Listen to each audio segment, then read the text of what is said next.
Hello everyone, how are you doing? This is MD Tech here for another quick tutorial. In today's tutorial, I'm going to show you guys how to enable or turn on Snap Windows on your Windows 10 device.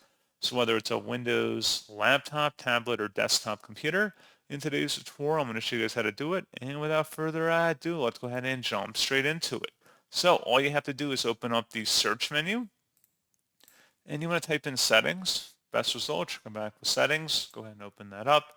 Select the system tile, and then select multitasking on the left panel here. And where it says snap windows, click in the little toggle button here, this little oval button to enable that. And that's all you have to do. So pretty straightforward process, guys. And as always, thank you for watching. I do hope that was able to help you out, and I do look forward to catching you all in the next tutorial. Goodbye.